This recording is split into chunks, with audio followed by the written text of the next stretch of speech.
Good Thursday afternoon to you. Hope you're having a great day. Thanks for joining us on Sports4CLE. Cavs defeated the Utah Jazz on their West Coast trip, now 3-1. 2 games left on that 6-game trip. Cavs playing well. A little later in the show, Chris Fedor, Cavs beat reporter for cleveland.com and the Plain Dealer, will join us. We will talk plenty about the Cavs, but we begin by talking Browns. Let's welcome in Scott Petrak, Browns beat reporter for the Elyria Chronicle-Telegram. You can also read Scott, brownzone.com. Scott, let's take a look at this list of free agents for the Browns, and let's see who you might want back and kind of prioritize it. You see Jadeveon Clowney, Harrison Higgins, Hubbard. That's a forgotten guy. That's your third tackle who was out all of the year. Jackson, McKinley, Njoku, Smith, MJ Stewart, Anthony Walker. You see the restricteds, which means you can match them. Exclusive rights means you can keep them as well. But when you look at the unrestricted free agents, if you were going to prioritize 2, 3, 4 of those that you wanted back, where would you go? I think it starts with Jadeveon Clowney, and then it's David Njoku. You need a defensive end opposite Myles Garrett, and Clowney stepped in for Olivier Vernon, right? Olivier Vernon had a solid year in 2020, 9 sacks, and then blew out his Achilles at the end of the year. Clowney filled in really well, finished strong. I think it's going to be a financial thing. Are other teams willing to offer more than the Browns, willing to give him a longer-term deal? But you need a defensive end. He's already on your roster. It would make sense to try to keep him. And then David Njoku, he's the most athletic tight end on this roster. We know how much Kevin Stefanski likes to use his tight ends. He says he wants to be here. Now he's going to need a raise from the $6 million he made on the last year of his rookie contract in 2021. It's just a matter of how much of a raise. Can he go get more money somewhere else? Do the Browns draw a hard line in the sand? But he makes sense to return. I mean, I don't think he's a Pro Bowl guy, but I think he's probably the best tight end you have. And if he's already in your building, then you'd have to go get somebody else anyway. So those are the first 2 guys that jump out. I think Anthony Walker could fit. Is a veteran guy off the bench, can do a lot of things. Same for Malcolm Smith, who I thought played really well off the bench in that linebacker role. Those are the guys that stand out to me. The other guy, MJ Stewart, I think probably earned himself some money with the way he's played, not only this year, but the year before as well. When you look at that, do you think there'll be some cap casualties? Who are some guys that you just look at and say, man, that number is awfully high? Yeah, I think they have enough room. Andrew Berry said this the other day that he feels good about where they are salary cap-wise. But that doesn't mean you're always not looking to save money and save salary cap space. So it starts with Jarvis Landry. He's due $15 million in 2022. He's coming off an injury-filled year, the worst year of his career production-wise. And his cap hit is only $1.5 million next year if they cut him, the dead cap number. So it just feels seems to make too much sense financially to go ahead and take a $16 million cap hit when you could get away with only doing 1.5 and find another receiver probably for less money. So, I think there's a discussion to be had there. Maybe they try to restructure it and get Jarvis to come back cheaper. But he seems to make sense. And then the other one you think about is Austin Hooper, just because he hasn't been as productive as I think they thought he would be when they signed him for, 4 years and $42 million. But he's got a big cap hit next year, so they probably have to suck it up and live with him in 2022. But then J.C. Tretter, the Browns could move on from him and save some salary and cap space. But J.C. played really well, I thought, this year. I asked him, and he said he wants to play again next year. You got those 2 guards. It just feels like I think they'd be better off keeping that threesome in the interior of the line rather than hoping Nick Harris could fill J.C. Tretter's shoes. Yeah, and those are all decisions that they won't be easy for Andrew Berry in the weeks and months ahead. All right, 2021, probably one of the most disappointing seasons for the Browns since they have come back. How'd we get here? What went wrong? There's a bunch of things, Dave. I mean, first of all, it's tough to win in this league, right? And there's a lot of close games, and you lose 6 by 6 points or fewer, and we're having a different discussion. A lot of that falls on your quarterback. We've talked about Baker Mayfield being 0 for 5 with a chance to lead a go-ahead drive late in games. If he goes 3-2 there, all of a sudden the Browns have 11 wins and they're hosting a playoff game this weekend. So, I think the margin for error between success and failure in this league is pretty thin. So I think you have to keep that in mind. I also think there's a natural kind of regression when a team breaks through and ends a long playoff drought. The next year, things kind of settle back. And, whether or not it needed to happen, it did happen. And I think we probably should have been more on watch for that. And then it's your quarterback play. If your quarterback doesn't play at a high level, it's really difficult to win in this league. You look at the elite teams that go to the playoffs year in and year out and challenge for Super Bowls, and they're the teams with Aaron Rodgers and Pat Mahomes and Tom Brady, right? And Baker Mayfield didn't play anywhere near that level this season. And that's why all of a sudden you're 8-9 and those close games don't go your way. Yeah, and I had said this to somebody else. I don't remember who it was. In watching the Week 18 games, especially the late window, the 2-minute drives for the teams that were in contention just looked different than what we saw with the Browns. They just looked different. Yeah, there's no doubt. And, Justin Herbert's the guy that comes to mind right off the bat. And he just stood in that pocket. And, there's nothing Baker can do about being, 6'1". But it looks different when you get a guy like Justin Herbert stands in there and it's 4th and whatever, and he doesn't flinch and he makes a great throw. Not that we've never seen Baker do that, but we haven't seen him do it enough. Certainly didn't see him do it enough in 2021. And you're right. There's a different look. There's a different feel, right? When that guy has the ball, whether it's Joe Burrow or Justin Herbert or Aaron Rodgers or Tom Brady, you expect Pat Mahomes, you expect him to go win the game. And I just don't, when Baker gets the ball, I think it's, I wonder if he's going to go do it. Not, you feel confident he is going to go do it. Yeah, that's fair enough. All right, so the question is, and this is from your one of your mailbag pieces, 2020 or 2021, which is closer to reality for the Browns?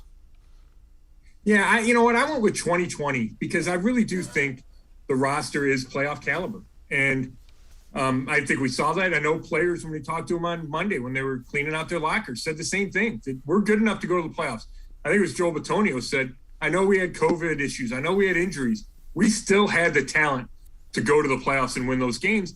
And Kevin Stefanski feels the same way. So I believe that. I believe they are a playoff caliber team. I like the stability of the front office. I like the intelligence of the coaching staff. So, I think, when you get 5 years from now and you look back, I feel like this will be the outlier. Obviously, we don't know that yet, but that's how I feel. I feel like this team did turn a corner last year. And while this was a setback, I don't think it's any sign of massive dysfunction or a return to the old bad days. So what do the Browns need to become elite? How far are they from being elite, and what do they need to do to get there? Well, I hate to beat a dead horse, but it starts with the quarterback play, right? I mean, it's really hard to be elite in this league without superior quarterback play. You see it every so often when you have a dominant defense and they kind of carry the quarterback. Otherwise, it's you have a tried and true quarterback, or you have a guy that kind of catches lightning in a bottle, right? The Eagles, Carson Wentz that year played at an MVP level, then gets hurt, and then Nick Foles plays really well in the playoffs, right? Joe Flacco, the Ravens had a really good defense, and then Joe Flacco plays the best football of his life in the playoffs, and they go win a Super Bowl, right? So you need one of those combinations to happen. And, I think that's what's holding the Browns back. I think from a roster standpoint, yeah, they need help at receiver. But that, to me, that's like the glaring weakness. And that's it, right? You look across the roster. I mean, punter, they need a punter. They probably need, maybe a kicker. They need returners. But, when you look at the offense and defense, it's receiver. And then it's what happens at quarterback. Can they get much better quarterback play to take them to that next level? Yeah, I think the way it was phrased that I like is they need a passing game. They're an effective passing game away from being an elite team. All right, let's listen into Emmanuel Acho on what the Browns should do with Baker Mayfield. This is from FS1's Speak for Yourself. The truth at this point is the Browns, you know everything you need to know about Baker Mayfield. You have seen every aspect of who Baker Mayfield is. You've seen him healthy. You've seen him hurt. You've seen him happy. You've seen him upset. You've seen the highs. You've seen the lows. And you know exactly who Baker is. It's time to trade him because you can't do much more with him. We know the ceiling. The ceiling is likely 11 wins, maybe 12 on a phenomenal year where everything goes right. We know the ceiling of Baker Mayfield. But the biggest reason the Browns should trade him is because at $19 million, he would be the most overpaid player in the National Football League based upon the production that he's giving the Cleveland Browns. And I don't like staying in nobody's wallets, but for the sake of my love for Cleveland, I have to. What did Baker Mayfield do this year that Case Keenum couldn't have done? 16 touchdowns, 13 interceptions, 60% completion percentage? What did Baker Mayfield do that the likes of Taylor Heineke, who's only making $2 million, couldn't have done? What did he do that the likes of a Tyrod Taylor, who's only making $8 million, couldn't have done? Baker Mayfield just didn't do anything this year. Hasn't really done anything over the course of his career that I'm looking and saying somebody else for significantly less can't do. Yeah, Scott, I don't know that we know his ceiling yet. I understand where Emmanuel Acho is going, but I still think I don't think you can judge Baker Mayfield on the year he just finished. Yeah, it's tough. It's certainly tough. We've talked about this. The shoulder affected him. Now, I don't think that's an excuse for some of the poor decisions and not seeing the field well. And we saw multiple examples of that. So I think there's other flaws in Baker's game than just he was hurt by that shoulder or limited by the shoulder. I think if the Browns could get an upgrade, I think they would get an upgrade. And, Andrew Berry saying they fully expect him back is what he needs to say in January. But that changes if somebody more attractive becomes available. I also think it's going to be hard to trade Baker Mayfield in his almost $19 million guaranteed contract. You have to find the right fit. I'm not sure there's a ton of teams out there thinking they can kind of resurrect Baker's career. Maybe there's one or two and you only need one, right? But I don't think there's a huge market for Baker. I think we know his ceiling isn't the same as the best quarterbacks in the league. The question is it good enough? And I'm not sure, like you said, I'm not sure we know that. I believe the way he played at the end of 2020 was good enough to win playoff games. Was it good enough to win a Super Bowl? Maybe, if he makes a drive in the fourth quarter. So it's tough because, this year obviously leaves an impression. And this year he wasn't close to being good enough. And if you're not buying that the shoulder was the reason, then the conclusion is you better go find somebody else. Yeah. Yeah, and again, the question is who and for how much. Scott Petrak, Browns beat reporter from the Elyria Chronicle Telegram. You can also read him on brownzone.com. He and I are going to step aside, take a quick time out. On the other side of the break, we'll continue to look at the Browns passing game. Teams with the highest contested targets.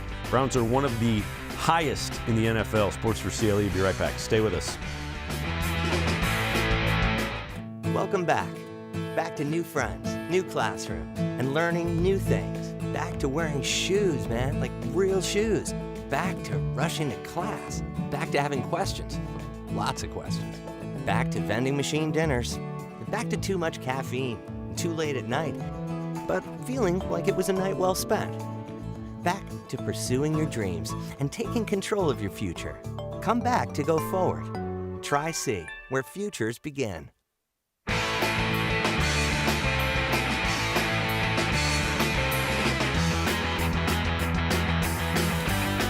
We continue talking Browns. Time to head to the voicemail of Truth and Reason. This one on Mike Tannenbaum's quarterback rankings. Hi, I have a comment. But just in regards, ESPN came out with a quarterback ratings, and Baker Mayfield's ranked at 32. I know there's COVID. I know he has injuries and so forth, and not a good year. And Kirk Cousins is ranked at 13. I think the Browns should entertain the question of getting Kirk Cousins and or even Rosen or even Mitch Trubisky. I think they would be, two good options for that. So that's my comment, and I'm just, grateful we have Andrew Berry and Kevin Stefanski because I remember the days of when we won 0 or 1 games per year. So, and I just hope we're moving in the right direction. Thank you. Bye. All right, we appreciate the phone call. Scott, I'm not sure that Kirk Cousins is a significant upgrade. Same would be with Mitchell Trubisky. Kirk Cousins is going to cost you a lot of money. It's a question of what do you need to give up and how big of an increase is it? Yeah, I think Kirk Cousins is an upgrade. I'm not sure how big, but my initial thought is big enough that it would be worth it if you could, if Minnesota wanted Baker and you could trade his $19 million contract and get Kirk Cousins, whatever it is, 34, and you can kind of offset the 34 by trading Baker. That's something I would certainly entertain if I were Andrew Berry. Now, there's questions about Kirk Cousins, right? Can he win in prime time? Can he win in playoffs, which, he hasn't done, and he didn't do it with Washington. He didn't do it with Minnesota. So I would get the reservations, but I do think he is better than Baker. And, at least he played better than Baker, and I think he has for most of his career. I don't think Baker's the 32nd best quarterback in this league. And if whether or not he played like that this season, just off the top of my head, I ranked a bunch of guys, and I had like 15 or 16 that I thought were clearly better than Baker. And then I had a bunch of guys that I thought Baker either was better than, or he kind of fit in that mix. And again, the question is, can he play well enough, consistently enough to do what you need to do if you have a strong running game and if you have a good defense? But the ultimate goal is to get a quarterback where you're not saying, well, we need to surround him with great talent. Because those are the quarterbacks that get you to the playoffs every year, are the ones that transcend injuries and transcend the roster and transcend a bad day on defense because they're so good. And I know there's not a ton of them out there, but there are teams that have them, and the Browns, at least at this point, don't appear to have them. Yep. That's fair enough. All right, let's take a look. Highest rate of contested targets this year, and this is by team. And when you look at it, the Falcons had the highest with 22%. The Browns 20.2%. The one that surprises me there is the Chargers with 20.3%. What that generally tells you is the wide receivers aren't getting open, or the quarterback isn't getting the ball to them when they're getting open. When you think of the Chargers, you think of Keenan Allen, you think of Mike Williams, Austin Eckler. So there's some targets there, but none of those are playoff teams is the other thing to point out. Yeah, it says a lot about the receivers, and the Chargers is interesting, although I think Keenan Allen and Mike Williams aren't the fastest guys in the league, right? They're big bodies.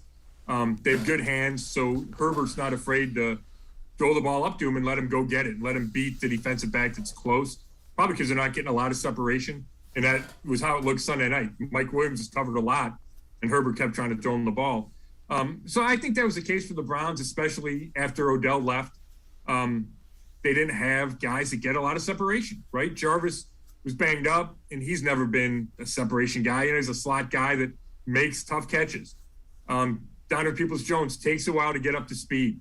Needs a bigger body. Same with Rashard Higgins. So I think the Browns need help in that area.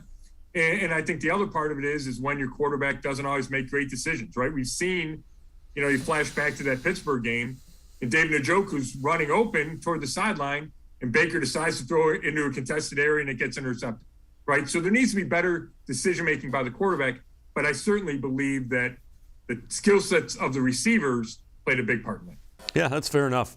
All right, so this is by Bleacher Report. One free agent that each NFL team should avoid. So these are guys you don't want going anywhere. And for the Browns, it is the Browns fame, Juju Smith-Schuster, who will be a free agent. And I couldn't agree more with Bleacher Report. That's a guy they should want no part of. Yeah, that's interesting. I mean, he's obviously had a good career and has had plenty of good games against the Browns. I think the Browns are likely to spend their receiver resources in the draft, whether that's taking a guy in the first round or the second round. I'd be surprised if they don't take somebody that high and maybe even double up in the middle to late rounds with another receiver. I think they need an infusion of youth. But then if they don't have Jarvis, right, if Jarvis Landry is cut to save that money like we talked about, then you need to bring in some kind of veteran, because I don't think, you want a veteran in that room. Donovan Peoples-Jones would be the oldest guy, and he's entering year 3. So then it becomes which one of those veteran guys would you want? And a Jarvis Landry guy is the type of player you would want. So I think you'd be looking for somebody like that, somebody less expensive than Jarvis would be, at least if he stayed with the Browns. Kind of a second or third tier guy that's a leadership guy that you can count on, maybe plays out of the slot, that you can pair with Peoples-Jones, Schwartz, and whoever you draft. Fair enough. All right, Donovan Peoples-Jones on social media, on Instagram. Want to thank all my teammates, coaches, and the fans for truly making this a special year. Although the season didn't go how we planned, in retrospect, learned a lot in the process, and we'll only use that to continue to grow. Love it here in Cleveland. Best is yet to come. So, again, that is Donovan Peoples-Jones. And, again, it's important to remember, Scott, this is a guy that they took 6th, 7th round. So he's a developmental guy. Everybody wanted him to quickly morph into this number one. Give him a little bit of time to get his feet rolling here. Yeah, I think we've seen signs of progress, like Donovan said. He had a great training camp, and, maybe he didn't have the huge numbers that some people expected, but, part of that's the offense. Part of it's him being young. I think he's a number 2 or number 3 in this league. I'm not convinced he's a number 1. I don't know if this offense needs a true number 1, but I think he's a guy that deserves big time snaps, but he needs help, right? He's not, Jerry Rice. You need guys around him. But I do think he'll get better. And I think he's smart enough. I think he's big enough. I think his hands are good enough. He's got that long speed. He doesn't have the quick speed, which we see on the punt returns, right? He doesn't get up to speed fast enough, but he can get down the field and be a deep target, which we saw in Cincinnati. So I've not lost any confidence in him as a receiver. Yeah, and again, I think you nailed it on the head. He's a really, really good number 3, maybe even a pretty good number 2 at this point in time. All right, Scott Petrak and I are going to step aside, take another time out. On the other side of the break, we will talk quarterbacks, who the Browns might be looking at if they decide it is time for a change, and also some of the biggest areas to upgrade for the Browns. Sports4CLE will be right back. Stay with us. The Ohio Lottery Partners in Education program recognizes role model students and teachers from across Ohio. Nominations can now be done completely online. To nominate a deserving teacher or student, go to ohiolottery.com. In the About section, find Partners in Education. There you will find links to the nomination forms. Students kindergarten through 12th grade can be academic all-stars. Teachers can be honored as a Teacher of the Month. The Ohio Lottery Partners in Education, where stars shine.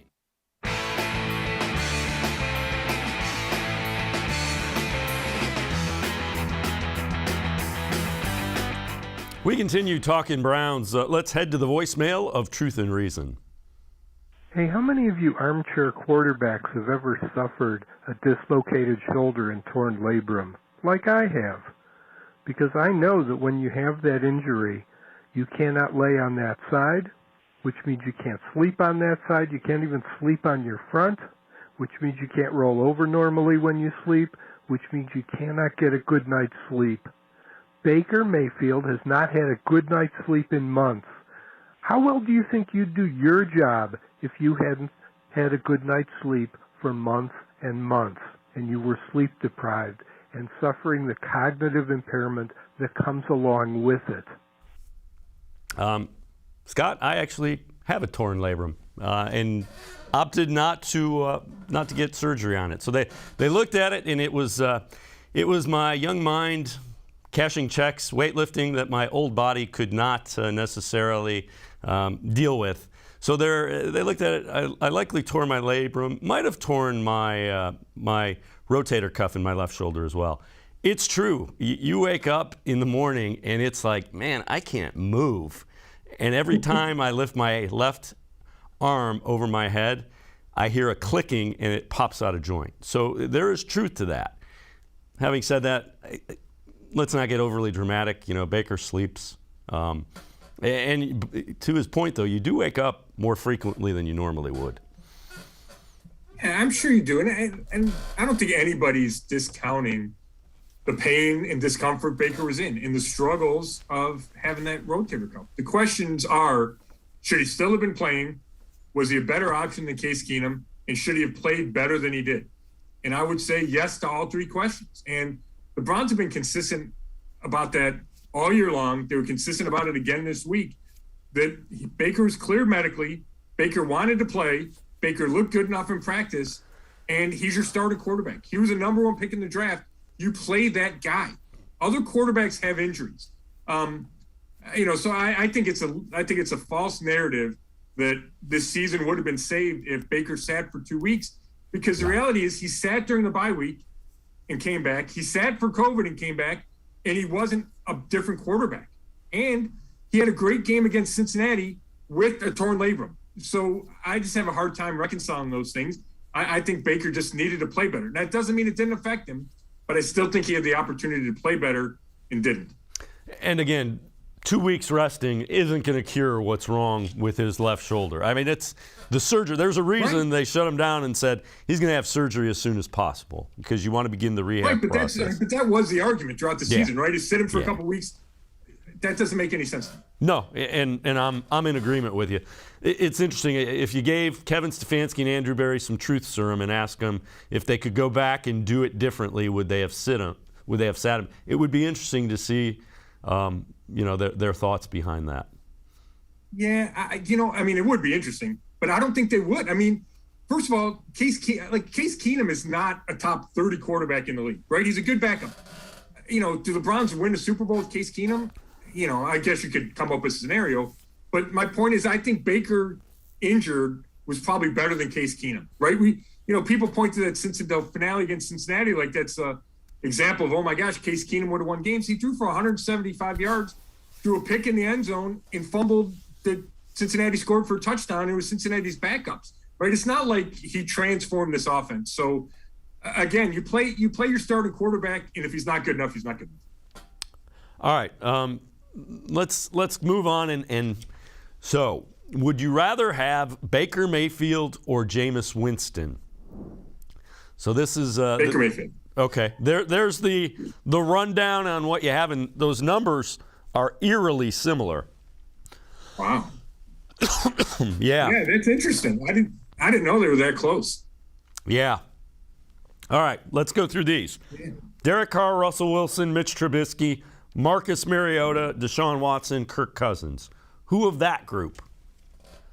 Well, Deshaun Watson, the legal stuff worries me. I would have to be convinced that, he was innocent and not a bad guy, and that would be hard for me to get my head around, and I would not, as of now, want him as my franchise quarterback. So I'd rule him out. I think Mitch Trubisky is an interesting option as a number 2, not to take Baker's place. Kirk Cousins, we talked about. I believe I would, if the money was right, would upgrade him. I think Derek Carr is a significant upgrade over Baker. Who are some of the other guys? And Wilson. Oh, yeah, Russell Wilson, yeah. I mean, to me, he's a no-brainer. I don't know if he'd want to come here. I don't know if Seattle will let him leave. But the Winston numbers are something, because he strikes me as way more turnover-prone than Baker, even though the numbers are similar. So that doesn't seem like a fit with Kevin Stefanski, right? He wants his quarterback to take care of the ball, and Jameis just hasn't done that enough. Yeah, and I'm with you on Derek Carr. He's another one of those guys that you watch the 2-minute drill, and heck, we watched against the Browns. It just looked different, and he didn't. I mean, he had Zay Jones, and Hunter Renfrow had a nice year, but he had some challenges at wide receiver as well. All right, what are your biggest concerns, biggest need for upgrade? And I think I know where you're going with this. Area this team needs to upgrade. Yeah, take quarterback out of the equation. It's receiver. Especially if they don't have Jarvis, then I think they need probably 3 bodies, in that room, because I don't think Rashard Higgins is going to be back. He just disappeared this year. So I think receiver is clear number 1. If Clowney doesn't come back, then all of a sudden defensive end is right up there with receiver, because you need a complement to Myles Garrett, and you don't know about Takk McKinley. He's an unrestricted free agent. He had the ruptured Achilles, and then they probably need help at D tackle, because I'm not sure Malik Jackson will be back.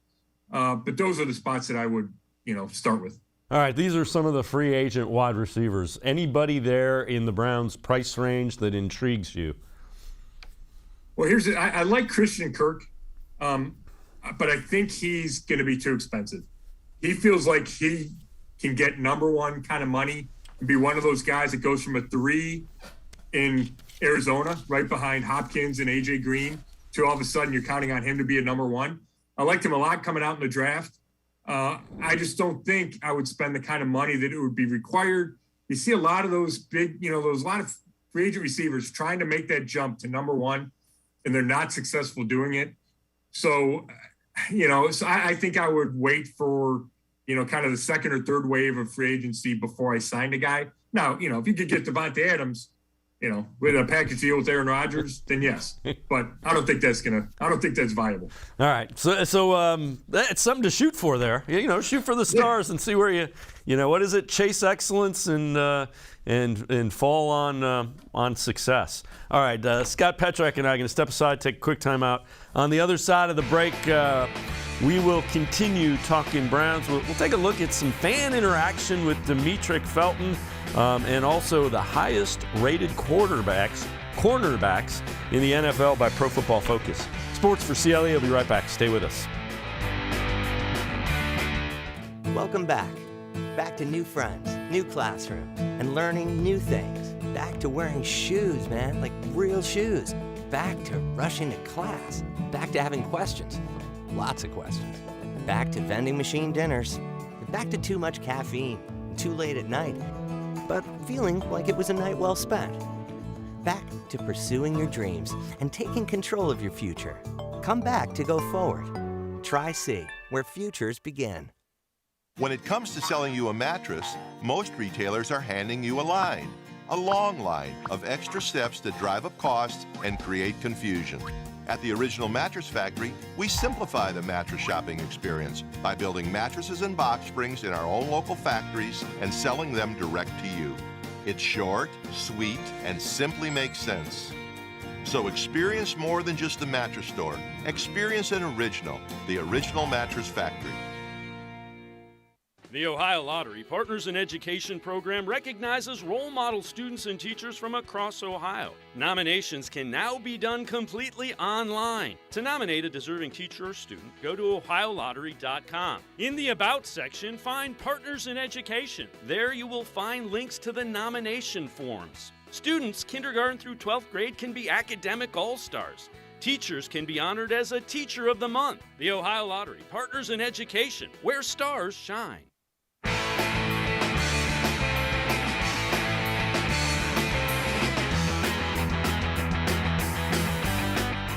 We continue talking Browns. Time to head to the voicemail of Truth and Reason.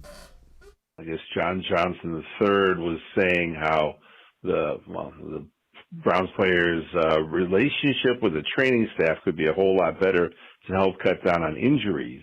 And this is on a team that was so concerned about injuries that they wouldn't let anyone play in the preseason games. So we had people playing, on the defensive backfield that had never played together, and we lost games because of it. And as far as the training staff being better, this is a failure of, again, another failure of management, where they're hiring people who are not good, and they don't know they're not good because they're management people. They're not involved in physical therapy. They can't evaluate. Let's welcome back in Scott Petrak, Browns beat reporter. I think that's an oversimplification of it. The Browns get recommendations on their training staff from their team doctors. It's not like Andrew Berry sits up there and says, well, let's do this. Yeah, it was interesting to hear John Johnson say that because I know how much time and resources the Browns spend on the sports science, right? They do a lot of it. They're ahead of the curve in that department. So to hear Johnson say it, I think probably Andrew Berry off guard and make him retest everything. But yeah, they're committed to getting rid of those soft tissue injuries. But it's interesting because I think that is an important relationship between the training staff and the players. That's fair enough, but I mean to think that it's that they're not taking medical people's recommendations on the training staff, just that's not the way it works. All right, let's take a look. Demetric Felton, and this one's pretty cool. Some fan interaction in that final home game. Bro, First game? On God. And it's my 16th birthday. That's awesome, bro. Happy birthday, man. Bro, thank you. Yeah, no problem. I'm not gonna lie, you get a touchdown here? Oh, yeah, then I got you. Come take a flick with me, too. I got you. I got you, bro. I'll see you. Hey, if not, I'll always be having you come. I got you, man. I'll hook you up. I got you. Yep. Third down, they need 9. Back is Keenum, throws bubble screen right. It goes to Felton to the 5, and he follows J.C. Treader in. Touchdown! A little screen right at the line, and Felton took it the rest of the way. My dog! I want Demetric Felton to give me my birthday present there, huh? That's pretty cool. That's pretty cool, right? For him to remember that. The kid was bugging him, but he remembered. I think it was, I don't know if he had more than 2 touchdowns, but to give away, the final touchdown of the season, that's really neat. And again, it was his birthday. So, all right, Browns finished the season with the 5th graded defense in the NFL, 2nd graded in the AFC. That's according to Pro Football Focus.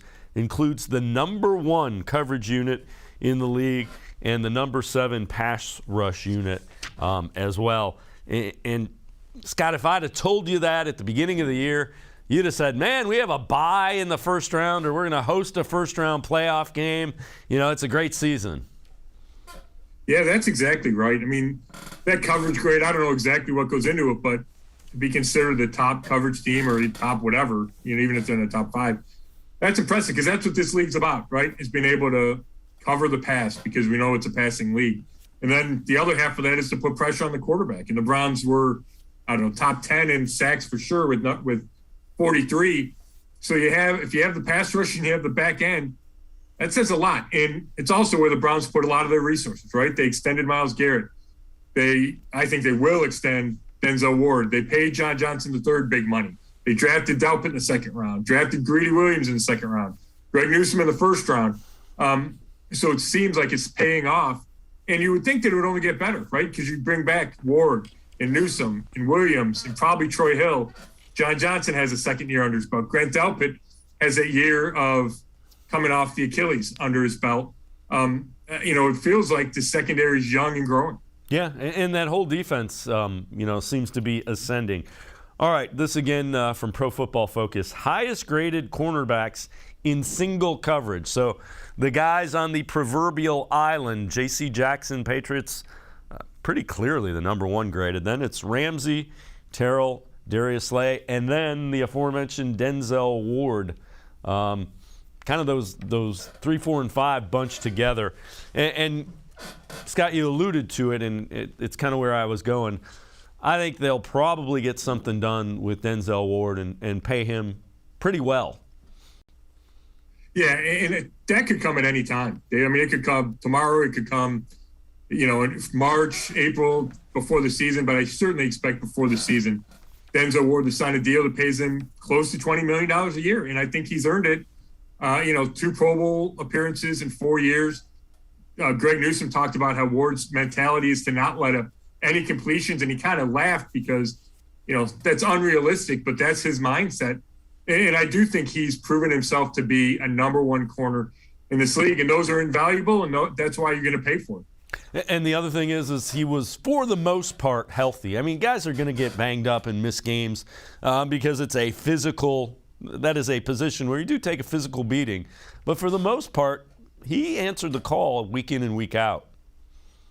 He did. And I think I understand that criticism, but I do think it's a little bit unfair, right? You're asking a guy that's, 5'10", 190 to go tackle guys bigger, right? And to go play every snap. It's not like D linemen that leave the field for 20% of snaps.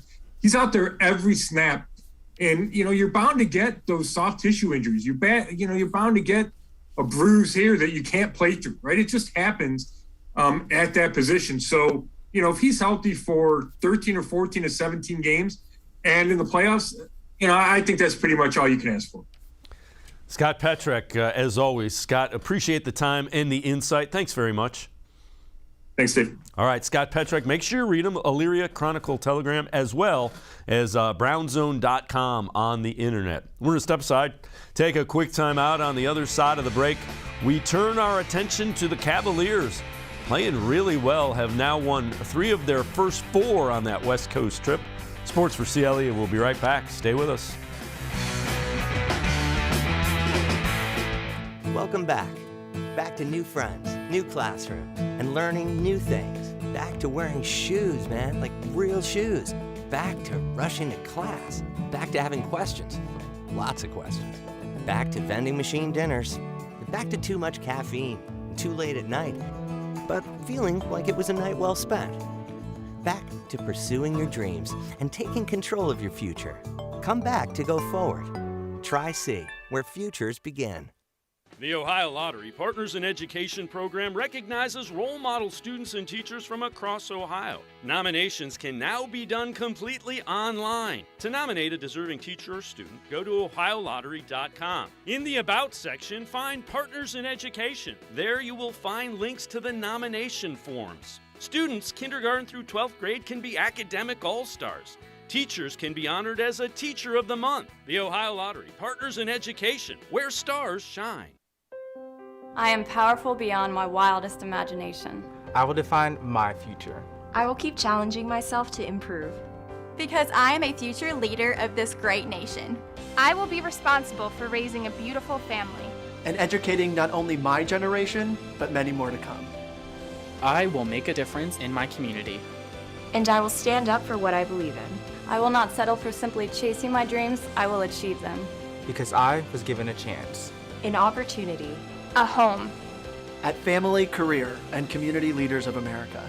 The ultimate leadership experience. FCCLA has been one of the greatest experiences of my life. It's made me who I am today. Join us.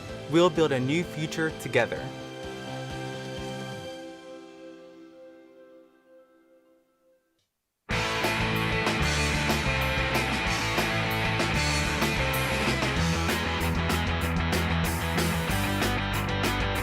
We turn our attention to the Cavaliers and a guy we haven't talked to in quite a while. We welcome in Chris Fedor, and there's a good reason Chris has not been with us. This is the reason. Elliot Fedor, Chris's son, born a few weeks ago. And Chris, my first question, have you explained to him what a 3-and-D wing player is and what a stretch 4 is, and the importance of those in today's NBA? You know what, Dave? Elliot watches every single game with me laying on my chest. So we've gone through it all. We've talked about the three-pointer. We've talked about passing on time. We've talked about the pick and roll. We've gone through everything that you would think of at this point in time. It's been quite a joy to explain the game to him, even though I know that he doesn't understand a word that I'm saying. That's all right. He'll pick it up. Trust me. They hear everything. My 3 are older, and they hear everything. Trust me. All right. You obviously watched the Jazz game last night. There was a clear mismatch inside for the Cavs because Gobert was out, Gay was out, and the Cavs just, you could tell from the beginning, they were going to pound it inside. This team seems to identify a team's weakness, how they can exploit it, and goes right after it. How impressive is that for a young team?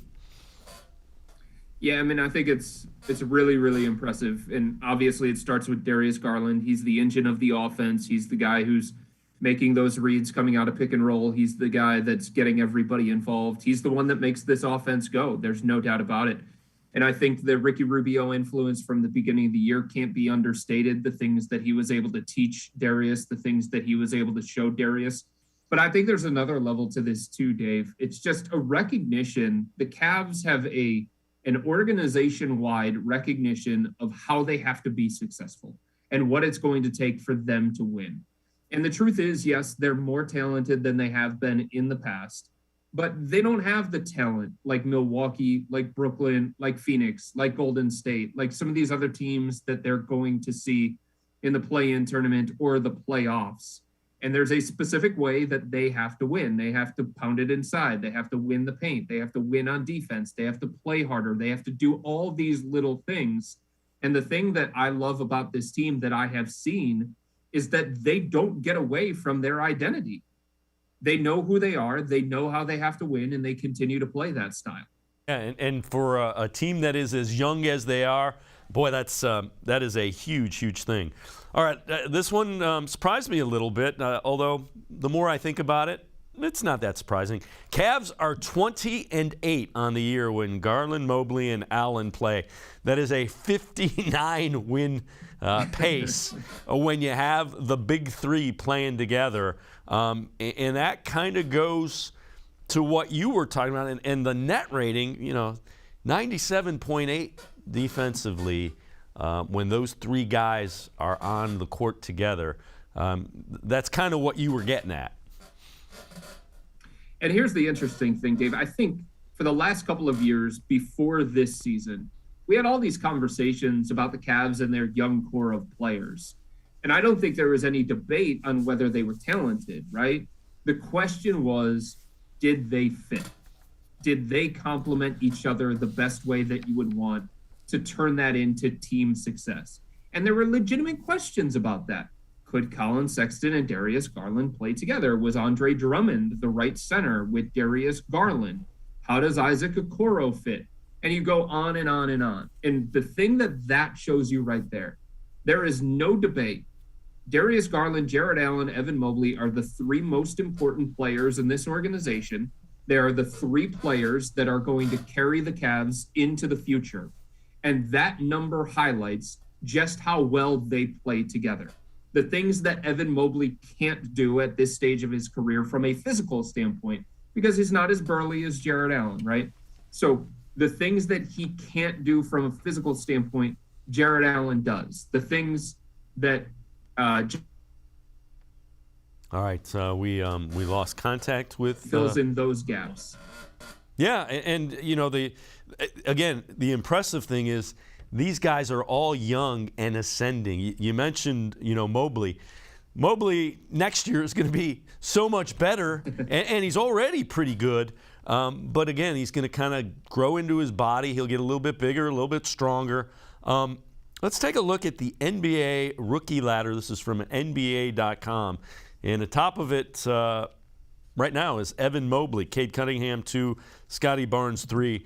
And again, I would agree with that wholeheartedly. We've talked about it in the past. You got to consider him one of, if not the front runner for Rookie of the Year.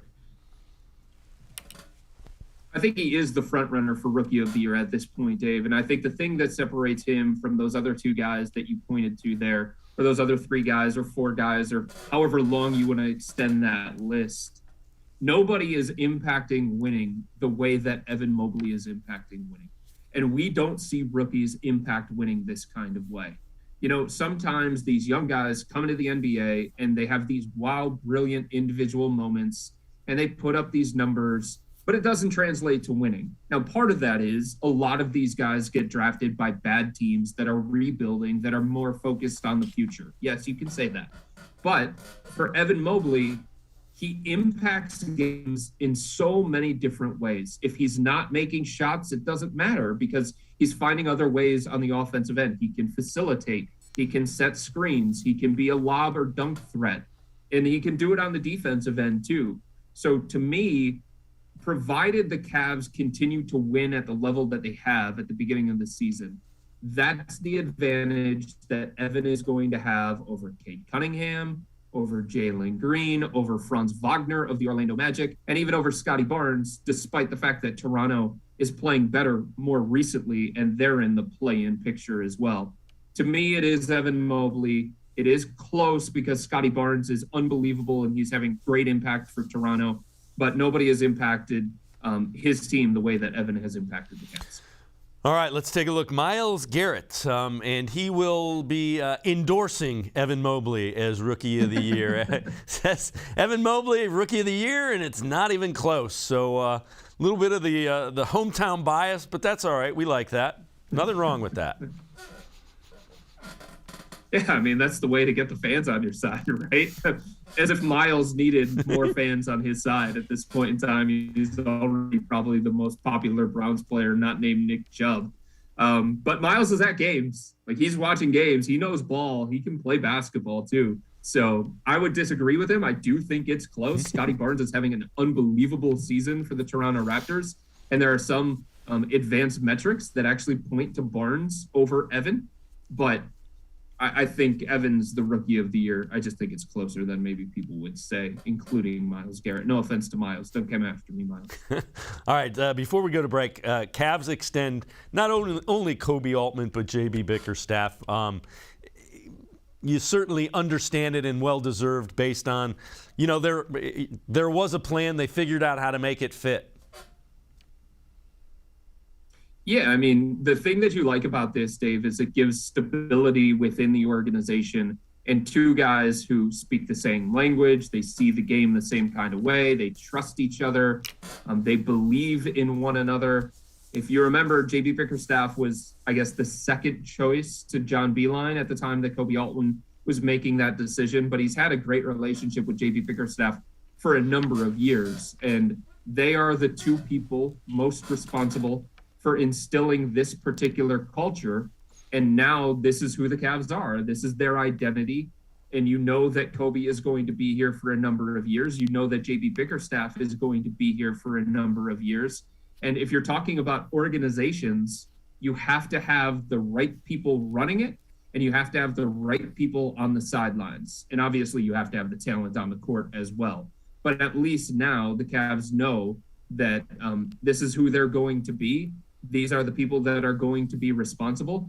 And even if some of these other people inside the Cavs front office get picked out of here, and that's what happens when you have these teams that are on the rise and that do it the right way, they get recognition from other people around the NBA. Like if Mike Gansey, the assistant GM, gets poached by another team, then you still have the most important guy laying the foundation, Kobe Altman, that stability, that consistency. And it's something that the Cleveland Cavaliers haven't had in any era without LeBron James.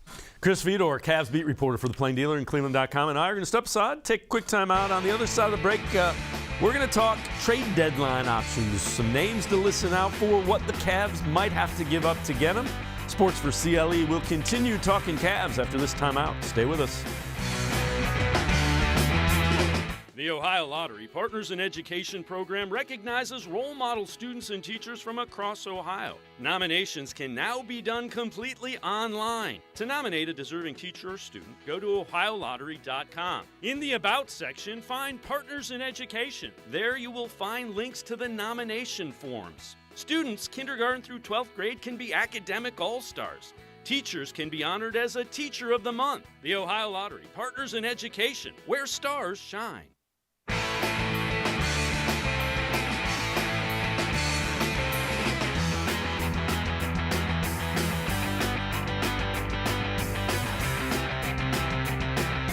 We continue talking Cavs trade deadline less than a month away, as it is February 10th, the NBA trade deadline.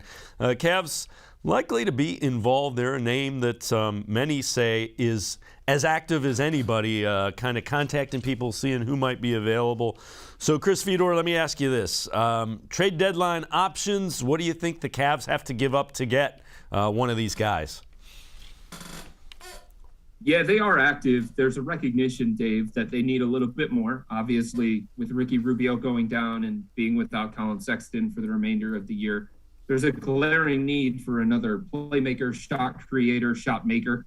And for the Cavs, like one of the things that they've been unwilling to do during this post-LeBron era is break up their core. And I think there's also a recognition within the organization that they wouldn't have to do that in order to kind of make a trade here at the deadline. The pieces that you would hear, Ricky Rubio, his expiring contract has value around the NBA. Colin Sexton is a name that you can continue to hear, depending on which player the Cavs would be getting back. I would think that he would be on the table. Now, my sources tell me that they want Colin back. They want to get a contract done with him this offseason. But again, if you're getting the right piece back, maybe that's somebody that the Cavs explore. And the truth is their first round pick is not going to be nearly as valuable as some of these first round picks have been recently, and maybe what a lot of people thought coming into the year. So because of the year that the Cavs have been having, and because they have these playoff aspirations, suddenly the value of that first round pick is one where the Cavs would be willing to give it up in order to get the right piece back in return. So those are the names that are the pieces that would make the most sense for the Cavs to give up in any kind of deal. Who are some of the top guys that you think they're discussing and who might fit the best? Yeah. So they have a decision to make too, Dave. I think if they're only going to get one guy, they have to determine, is it going to be a 2/3 to kind of fill that Ricky Rubio, Colin Sexton void, or are they going to look for an upgrade at the 3/4? Because Markkanen has been hit and miss this year. Yes, he's part of starting lineup. Yes, he's one of the 7-footers that gives them this unique identity, but he hasn't been making shots. He has looked uncomfortable offensively. He's been better lately, and there's some reasons for them to believe that maybe he can turn things around. But if they feel like Markkanen's not going to give them throughout the year and into the playoffs what they would want, maybe they have to upgrade that spot too. So they have to figure that out, and there are different guys that they would be looking at if they want to go 3/4 versus 2/3. But look, I mean, Karis LeVert from the Indiana Pacers is somebody that Cavs are very interested in. He doesn't make the kind of money that would be very difficult for them to match salary-wise. If the Brooklyn Nets are willing to move Joe Harris, and I'm not sure that they're going to be willing to, but if they are, that's somebody that the Cavs would be interested in. Eric Gordon of the Houston Rockets, just somebody who can create shots and make shots, especially in the fourth quarter when teams are so focused on Darius Garland. Buddy Hield of the Sacramento Kings makes sense. Goran Dragic of the Toronto Raptors, Harrison Barnes of the Sacramento Kings. Those kinds of players, I think, make more sense given what the Cavs would have to give up, more so than like a Ben Simmons type. Who of those guys do you like the best kind of for the Cavs and fit? And how important is it, you know, they're different ages too. If they get a guy that's 26, 27, are they more likely to be willing to part with more? Because that could be a part of the core moving forward. Yeah, I think that's what it comes down to.